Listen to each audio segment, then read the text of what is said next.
You are to distinguish between the holy and the common, between the unclean and the clean. And you are to teach the people of Israel all the statutes that the Lord has spoken to them by Moses.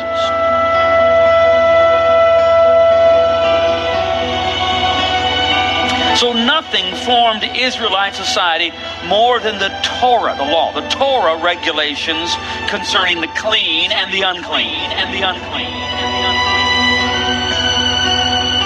We saw in the 4th verse of the 1st chapter of John that in him was life, the Word that was in the beginning with God and was God, this Word that was made flesh and dwelt among us. In him was life.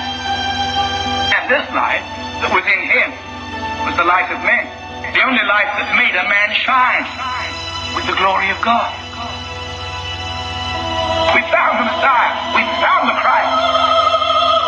To be an ancient Israelite was to constantly be distinguishing between clean and unclean.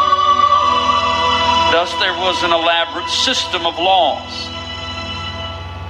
And as long as a person was in a state of uncleanness, if something had defiled them and they were unclean, they were, during that portion of time of their uncleanness, hear me, they were excluded from full participation in the society of Israel. They had to be set aside. They could not fully participate in everything because they were unclean.